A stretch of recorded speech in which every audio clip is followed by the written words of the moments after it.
And I'm the co-chair of Macomb Defenders Rising. We're a local Indivisible group here in the area. We also have several other Indivisible groups represented here today.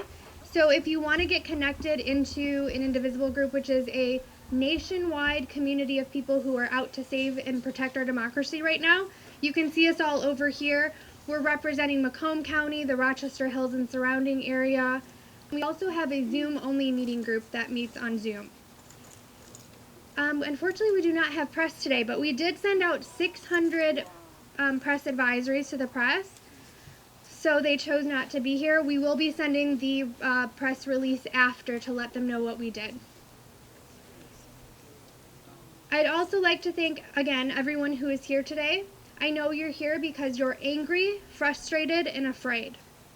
But you're also here because you care about the sick, the elderly, and the children who currently rely on Medicaid and SNAP food programs for their survival.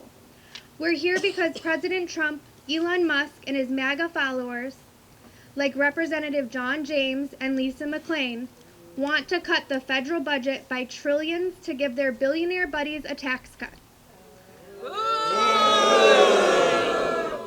Trump is referring to this as a big, beautiful budget.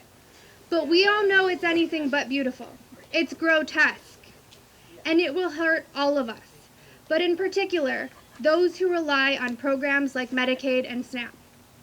So why are we focusing on these two particular programs today? Because House Republicans just voted for a budget proposal that would kick millions off Medicaid, food assistance, housing, and other life-saving programs to fund tax cuts to make the richest even richer. Now they need to actually figure out how to turn their unconscionable plan into reality and hope that voters in their districts are too distracted to realize they've been sold out so that Trump, Musk, and their billionaire allies can get even richer. Well, I've got news for Representative John James and Lisa McClain and every other MAGA enabler. We're all paying attention, and we're not going to remain silent. These are disabled children and veterans, seniors who need home care, people in poverty who want to feed their families. $4.5 trillion.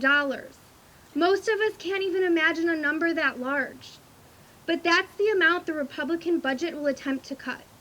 While campaigning, Trump said he would never touch Medicaid, Medicare, and Social Security. Liar. But now, Trump endorsed the House spending plan that would cut $880 billion from the departments that administer Medicaid.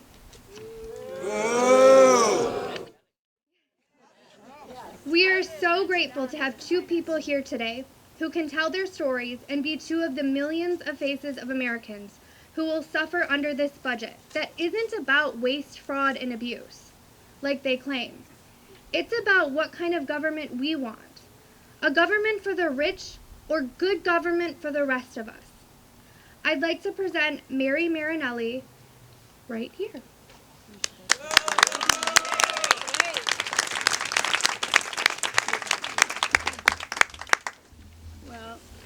I never thought I would be standing up and having to do this at 70. And my children are older. My children are older now. I adopted two boys. One ended up with autism, and the other one ended up with ADD. And then I did have a biological son when I was 40, who was born a preemie, so he was 25 weeks gestation. I had three children with issues that I raised mostly by myself. I got divorced, which many couples do when they have all the stress of being married and raising children with disabilities. So without Medicaid, I would have not been able to get therapy for my kids. I would have not been able to have the HAB waiver for Michael, who is severely autistic. I can't leave him alone ever. We have to lock the doors. He's a huge elopement precaution, and he's self-abusive. So I have kept him home with help. Now that he's 34, my youngest son with therapy has done very well because he has a mild case of cerebral palsy. He takes care of his brother, and that's his income. Without my youngest son taking care of Michael, I wouldn't be able to work as a nurse. I would have to quit my job. He also gets food benefits, SNAP. He gets about $900 a month from Social Security disability.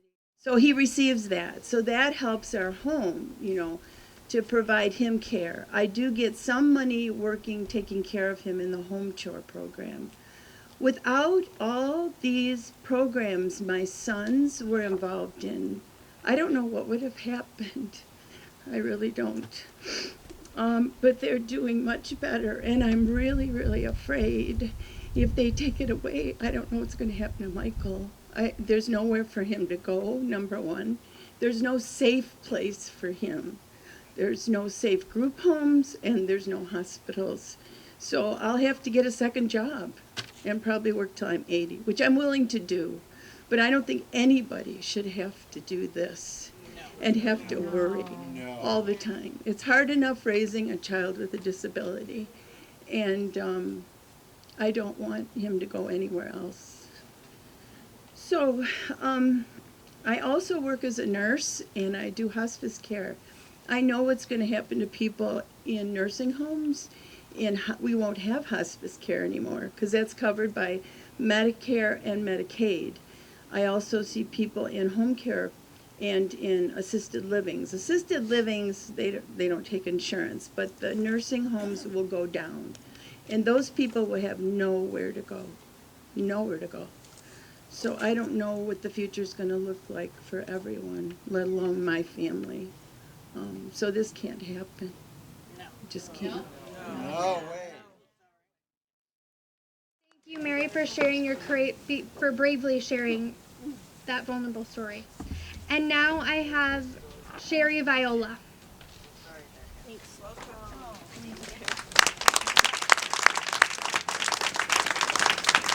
Hi, everybody.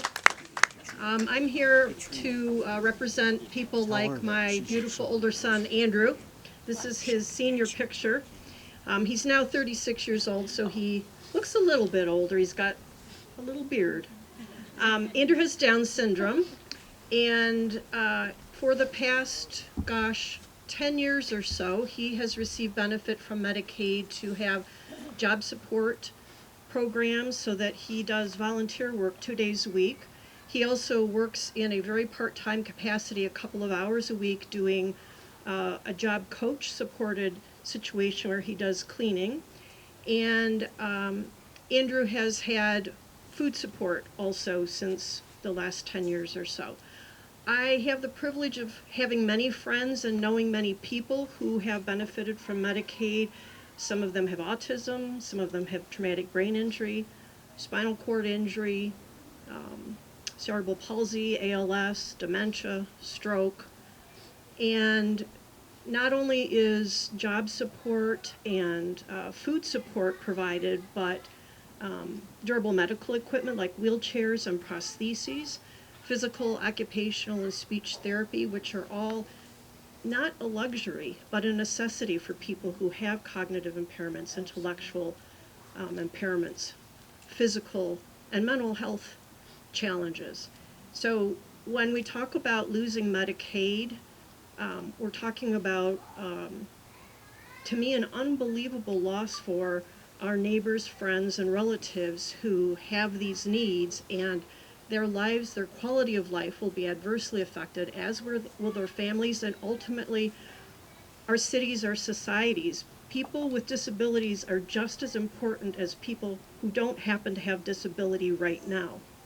So I thank you for being here, for standing up for each other, and I thank you, Andrew, for teaching me things I would never have known. Thank you.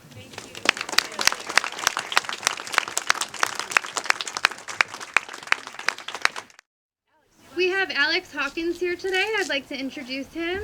He's running in the 10th district.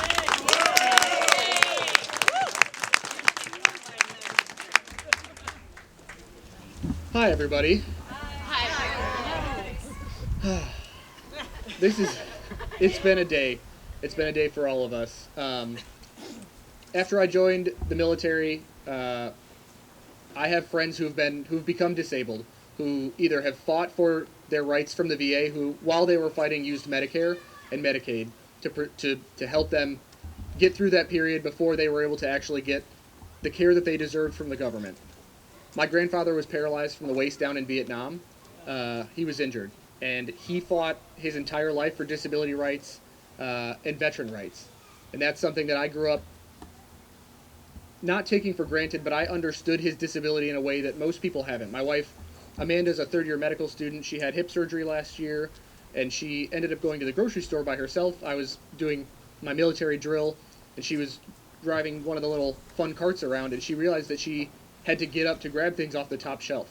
And I'm bringing this up because you were just talking about, disabilities, and my wife called me and she said, that's something that she had never had to consider, was having to get up out of that and reach stuff. And she said, how do people do it? And for me, I said, well, I've always understood that, right? Because I grew up understanding that and being with my grandfather and understanding his disability and all the things he had to overcome.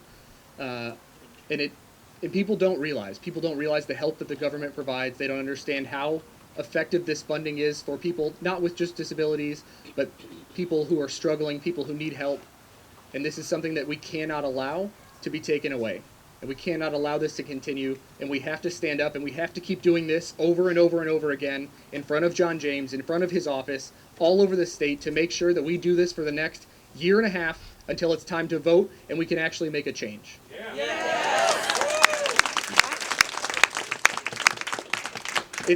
It's going to be really important that we keep this momentum. And it's easy for me to say standing here in front of you, but we're all going to have to make sure that we keep showing up. I got into this race because I could not stand by anymore. You are all here because you can't stand by anymore. And the only way we can do this is coming together and making sure that we are fighting for what we believe in. And so I'm not going to take much more of your time. I appreciate you guys giving me a chance to get up here and speak. I will be here for any and all of you to come talk to me. I'm here to be accessible. I'm here to try and represent you and stay here so that I am accessible to everyone in this area and everyone in this district. So thank you for your time. Thank you, Alex. And thank you all again for being here. Elon Musk and Donald Trump think they can rule this country like kings. House Republicans think they can steal from working families to fund billionaire tax cuts. They think we'll all sit back and let them get away with it. They are dead wrong. And again, if anyone here needs to get coordinated with an Indivisible group, see us over here. Like I said, we're representing Macomb County, Rochester Hills, Southern Genesee County, and we have a Zoom call that represents the entire Metro Detroit region. So thank you all again. Save Medicaid. Healthcare is a human right.